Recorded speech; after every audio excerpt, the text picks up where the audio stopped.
गांव धवलपुर अपने शांत माहौल और हरियाली के लिए जाना जाता था। गांव में दशकों बाद कोई बड़ी शादी हो रही थी। सुरेश काफी समय बाद अपने गांव लौटा था। वो किसान था, लेकिन अपने गांव से दूर किसी जमींदार के घर में ही रहता था। वो अपने घर जा रहा था, तभी उसको उसके दोस्त भीमा ने देख लिया। अरे सुरेश, तू यहाँ इतने दिनों बाद कैसे दिखाई देने लगा? हाँ, बहुत दिन बाद आज घर आना हुआ है। अच्छा, तुम भी बड़ी शादी देखने आए हो क्या? तुम्हारे यहाँ कार्ड आया क्या? किसका कार्ड? अरे कौन सी शादी? अरे सुना नहीं तुमने? ठाकुर महेश सिंह के इकलौते बेटे आदित्य की शादी हो रही है। अरे बहुत दिनों से घर नहीं गया हूँ ना, तो कोई खोज खबर नहीं है गाँव की। पूरा गाँव आने वाला है, सबको कार्ड मिला है। जाओ, तुम्हारे घर भी आया ही होगा। अब शादी में मिलते हैं। आदित्य की शादी नासिक की एक सुंदर लड़की रश्मि से तय हुई थी। शादी की तैयारियां पूरे जोरों पर थीं।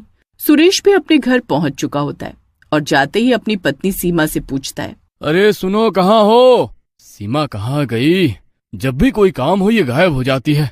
आ गई, क्यों आते आते चिल्लाने लगे? अरे कोई कार्ड आया है क्या हमारे यहाँ शादी का? हाँ आया तो है, महेश सिंह के लड़के की शादी है। हाँ चलना, शादी बहुत अच्छी होगी, हमें चलना चाहिए। क्या बात है, शादी के इतने साल बाद तुमने कहीं मुझे लेकर जाने का नाम लिया है। शादी वाले दिन चारों तरफ धूमधाम मची हुई थी। सब लोगों का बहुत स्वागत है शादी में। जी भर के खाइए और आशीर्वाद देकर जाइएगा। सब खाने चले जाते हैं और सबसे अनोखी बात ये थी कि शादी में मुंबई का खास वड़ा पाव काउंटर लगाया गया था, जिसे चलाने के लिए एक महिला को खास बुलाया गया था। उसका नाम किसी को नहीं पता था। सब उसे वड़ा पाव वाली मैडम कहकर बुला रहे थे। उसके चेहरे पर हमेशा मुस्कान रहती, लेकिन उसकी आंखें बहुत अजीब थी, इतनी गहरी और डरावनी कि देखने वालों की रूह कांप जाए। सीमा, तुमने खाया क्या वड़ा पाव? इतनी भीड़ है, कुछ तो बात जरूर है इसमें। मेरे पति गए हैं लेने, वो लाएंगे तब खाऊंगी। शादी में तो सबसे ज्यादा लोग वड़ा पाव स्टॉल पर ही लाइन में खड़े हैं। जो भी एक बार खाता है वो जैसे सम्मोहित हो जाता है। सब कहते हैं आज तक ऐसा स्वाद नहीं चखा। वड़ा पाव देने वाली एक अजीब सी मुस्कुराहट के साथ वड़ा पाव दे रही है, देखो तो। सीमा ने गौर किया कि वड़ा पाव खा तो रहे हैं लोग, लेकिन कुछ लोग थोड़ी देर बाद बेचैन हो जाते, उल्टी करने लगते या बेहोश हो जाते। डॉक्टर को बुलाया गया, लेकिन कारण समझ नहीं आया। थोड़ी देर बाद दूल्हे के छोटे भाई रोहित ने भी जब वड़ा पाव खाया तो अचानक उसकी आंखें लाल हो गईं और वो जोर से चिल्लाया, वो चुड़ैल है, वड़ा पाव मत खाओ, वो मारने आई है सबको, सब उससे दूर रहो। लेकिन लोग इसे मजाक समझकर हंस दिए और शादी को अच्छे से देखने लगे। लेकिन कुछ ही देर बाद रोहित गायब हो गया। तभी वड़ा पाव खिलाने वाली अंदर से आती है। उसके मुंह पर खून लगा होता है। क्या हुआ, आपका बेटा नहीं मिल रहा क्या?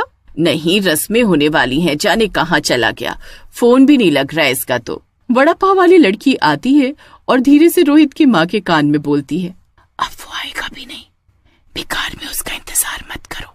और वो वहाँ से जाने लगती है। रोहित की माँ डर जाती है और उसके पीछे जाती है। वो देखती है कि वो वड़ा पाव खिलाने वाली लड़की अचानक एक भयानक चुड़ैल बन गई है। इसका मतलब रोहित सच बोल रहा था। कहीं किसी ने कुछ कर तो नहीं दिया मेरे रोहित को। रोहित की माँ शादी होने का इंतजार करती है। अब भी वड़ा पाव वाली लड़की शादी में सबको वड़ा पाव खिला रही होती है, जैसे वो एक साधारण लड़की हो। लेकिन ये सब देख रोहित की माँ को रोना आ रहा होता है। तभी एक दादी उनके पास आती है। क्या हुआ बेटा, तेरे बेटे की शादी है तो तू क्यों भला रो रही है? बहू अच्छी नहीं है क्या? मेरा बेटा माँ जी, ये वड़ा पाव वाली मेरे बेटे को खा गई, लेकिन अगर मैंने सबको बताया तो इसे सबको मार देगी और मैं अपना दूसरा बेटा भी खो दूंगी। जिसका दुख था वही हुआ। क्या माँ, किस बारे में बात कर रही हैं आप? दादी माँ ने उस रात सबको बुलाकर एक पुरानी कथा सुनाई। 60 साल पहले धवलपुर में एक लड़की रहती थी, सुरभि। वो बहुत सुंदर थी और वड़ा पाव बनाने में माहिर थी। उसकी शादी तय हुई थी, लेकिन बारात के दिन लड़के वालों ने दहेज की मांग रख दी।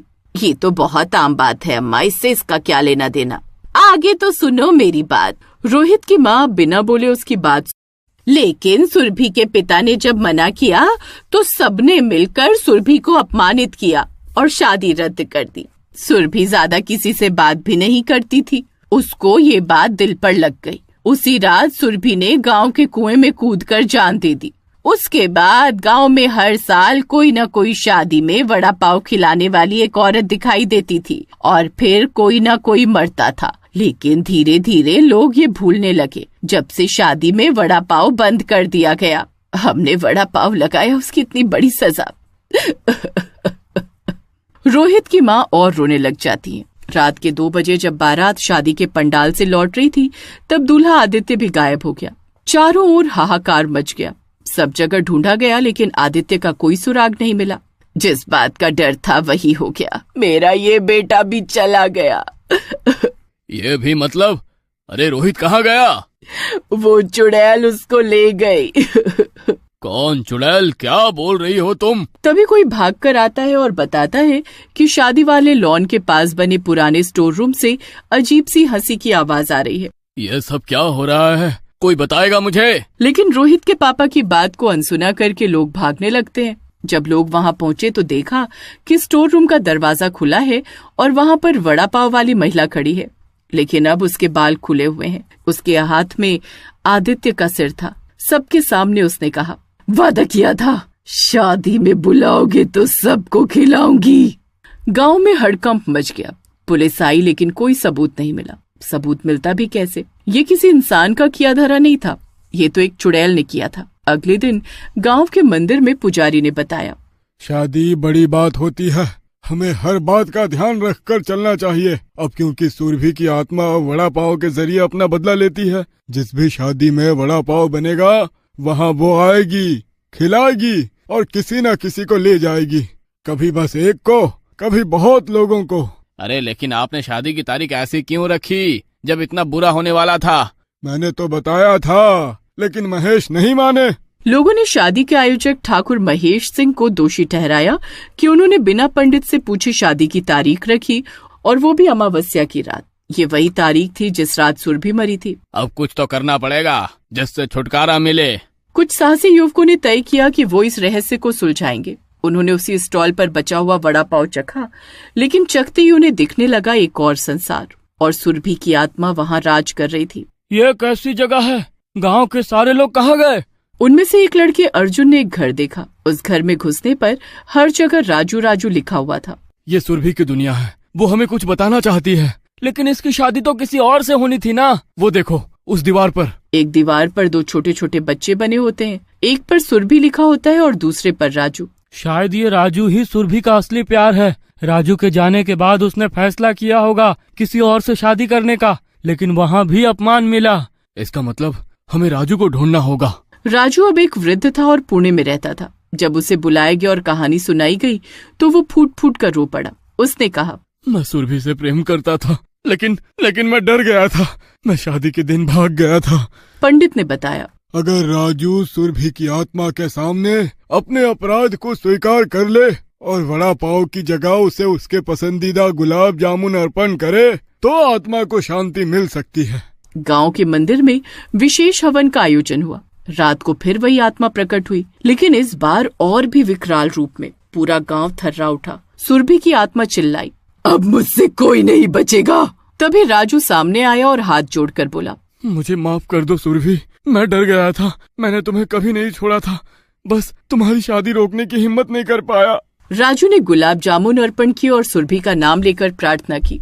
चुड़ैल की आंखों से आंसू निकलने लगे। उसका विकराल रूप धीरे धीरे शांत हुआ और वो एक सामान्य युवती में बदल गई। अब मैं जा रही हूँ, लेकिन याद रखना, अगर फिर किसी ने शादी के लालच में वड़ा पाव रखा तो मैं लौट आऊंगी। उसके बाद धवलपुर में एक नई परंपरा शुरू हुई। किसी भी शादी में वड़ा पाव नहीं परोसा जाता और शादी से पहले गुलाब जामुन की पूजा की जाती है। गांव वाले अब कहते हैं, प्यार का स्वाद वड़ा पाव नहीं, माफी में है।